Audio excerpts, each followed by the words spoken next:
All right, let's get to it. The Shire project. What's going on, folks? My name's Bill. We are in Tennessee, 100% off-grid, doing the whole solar thing, running our tiny shed to house. Apparently, we are growing food as it is springtime. Wife wants to plant some of her survival seeds. This is the update on the teddy bear sunflowers. I gave a few away to my friend John. Butternut squash has not come up. Sugar pie pumpkin has not come up. On the green wax pumpkins, they are much bigger. Finally, the delicata squash did pop. Jackby little pumpkins have come through. Nothing on the Cherokee bush pumpkin. Nothing. Absolutely nothing. On the spooky pumpkins, they all came up.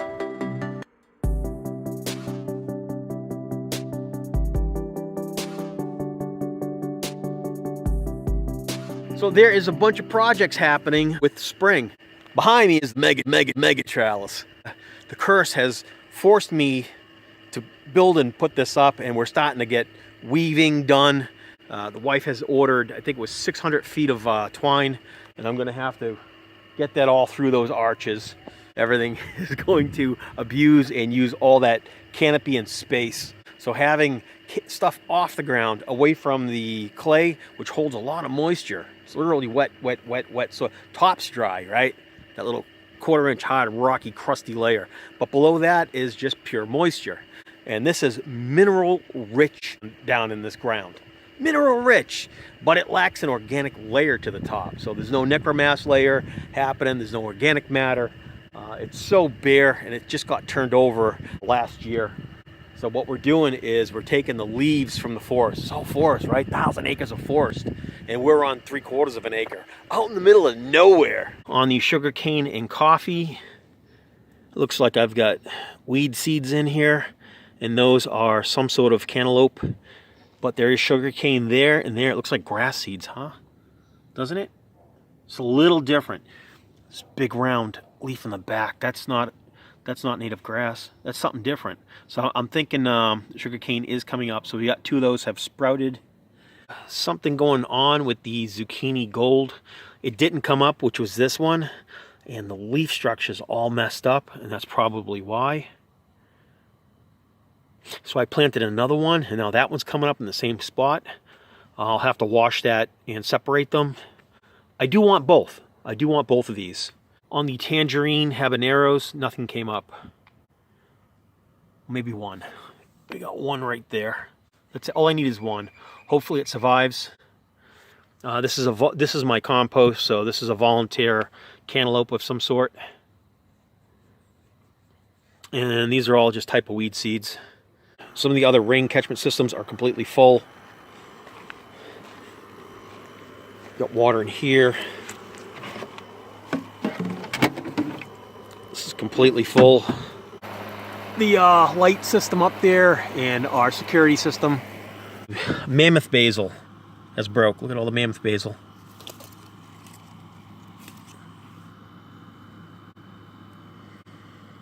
I'm seeing at least 1, 2, 3, 4, 5, 6 of them. It's got all the hairs on the bottom of it. So I think it's wild lettuce coming up. Rootstock of our apple trees. And somehow a grapevine got in there. That's a wild grapevine. That does not belong in there. A red delicious. And there is some bulbing, so we might get a couple of apples. They won't grow to full size, I don't think. This tree's too small. Upcycled pea trellis, right? Bed frames. This is the strapping from the old hay rolls. So we're just using that to grow these peas. That's wood sorrel. Peas are coming up. In this bed, tons of peas. Oh yeah, we thought we lost all our Tennessee red clover. But I'll show you that in a second. And what happened is it must have weed seeded for 1 year. It didn't come up last year. It came up this year. So I'm relying on this to make seeds and repopulate. But as that trellis is up, Sharon put 2 different types of sages down. I think there's a red sage and a white sage. So we'll grow our peas up, we'll harvest, clear that out, bury that down in there, and then see what we can produce for sage. We're using the old cattle panel for two purposes. Again, we're just trying to get rid of old seeds, so I'm growing my peas up there. And they're starting to get the little tendrils out, right? These cups are so I don't disturb the soil. I just water in there. This is like 2 or 3 holes down the bottom, and it just leaks and drips out, and it just slowly drenches and soaks these root bags. So while it's spring and still cool, getting our peas growing. White half runner, about 25 seeds in there, 2009, super old seed. If they germinate, great. If they rot, I got rid of the packet. It's not alive, whatever. So I broke the hoe out. It's about a 15-foot trench. And I think I have a pole bean. See, I should have labeled it. I think I got a pole bean. This stuff popping. But laid a pole bean down, took the soil from there, put it on top of the clay, and then I mulched that stuff over. Right, you got to mulch. If you don't mulch, you're going to lose all your watering. There's no point in watering if you don't have mulch. That's why you see in all these pots, there's mulch in there. It just keeps the pots damp while the sun beats on it. Just reflects that brutal sunlight. The chicken coop functions, but the run's broken, but we have this run built. So they go out the side door, so the chickens still have their run.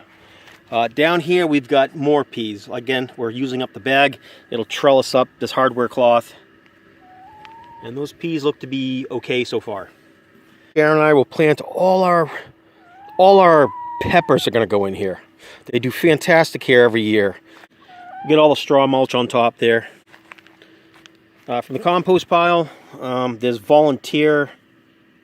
I think these are some sort of cantaloupe or muskmelon. And all my job here is to come in and pull out the grass seed. So this is grass and weed seed. I'll pinch that and let the chickens have at it. So nothing goes to waste. Cayenne peppers are in there. And all the volunteers have come up. They want to be here, they want to grow here, that's fine. We'll let them. And you can see how many there are. Just popping, popping, popping up. I might thin them out. Right behind the chicken coop, we planted our bush beans in.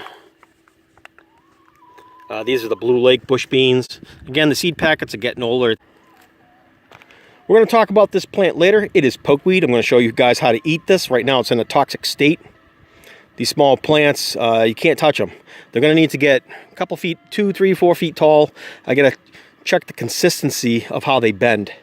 And that's how I know they're ready to be eaten.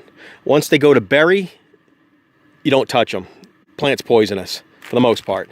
We'll get them while they're young, not this young. Teenager year in pokeweed age.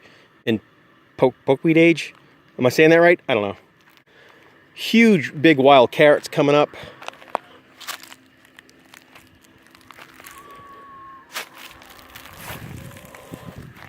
This is a big cluster of peas that are going to trellis up, and other volunteer squash or melons that have decided to make their presence known.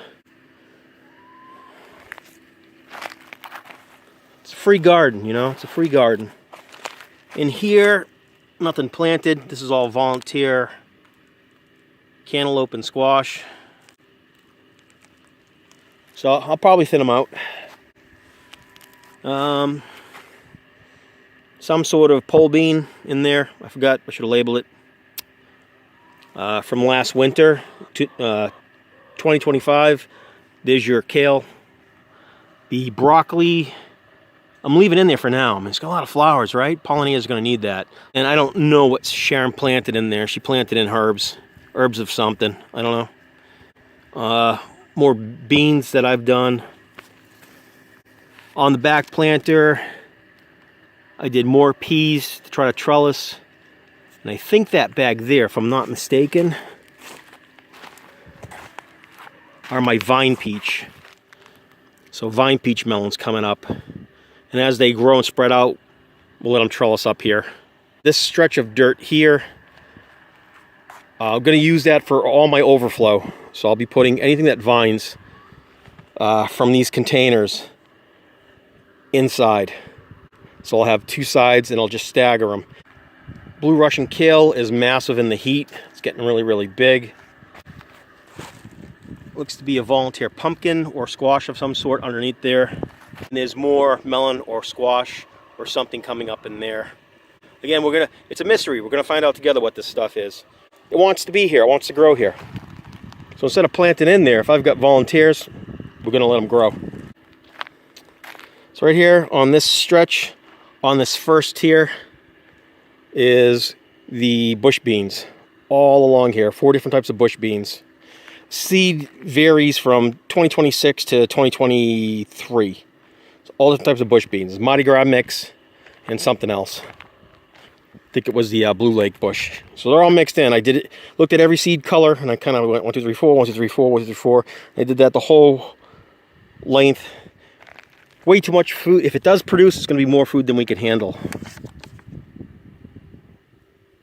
Across the pond, there's our 9-foot tall archways for the mega trellis.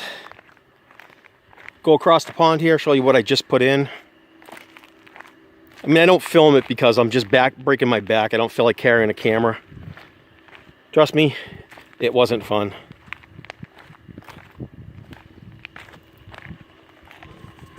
So on these 4 rows, we got bilicious corn. And this is approximately a 20-foot row, 20-foot row, 20-foot row, 20-foot row, and they're 1 foot apart. Those seeds are planted 4, 5, or 6 inches apart. I just kind of pick one, drop, drop, drop, drop, go up. So went up and down the rows. Mended that with some compost. And then after that, we dressed it with a mulch. Corn is going to take a lot of water. This clay is damp underneath, so it might be okay. We will water it lightly all year. The 15 squash holes, I don't know what you want to call them, but these I'm going to use for all my different types of squash and melons as they grow from the front. There's green wax pumpkins that got to come down here, and there's a couple of other melons that I want to try growing down that huge slope and out into the vining field. Out here in the vining field, this massive area is where the curse is going to happen. And we'll tell you all about that in the upcoming videos. Will be produced this April, and we'll explain what's going on with the curse of the Shire. On that back compost line, right on the back side of the pond here, there's elephant grass, and we just put in okra. I did about 40 okra seeds. Then I'm going to get my giant mammoth sunflower, and I'm going to get those staggered in as well. So we'll have elephant grass, okra, and giant sunflowers. And I think from when I film up there, looking back here at the pond, it'll look like a beautiful view. And if you can see up and through it, you'll see the corn rows coming in. Again, we're slowly developing and conditioning the soil of the land. It's just one step at a time to get all this done. Stay tuned as the curse of the Shire hits, and we'll explain that nightmare. This is a blessing and a curse from Bowtie in the Garden, Mr. David. What is the curse of the Shire? Some of you know, some of you don't know. Let me film in a few weeks and we'll get that produced and out to you guys. Keep on growing. Thanks for watching the Wicked Shire project. There's a lot going on this year, 2026. I get a good feeling about it. So that's what's going on, folks. We will catch you on the next one.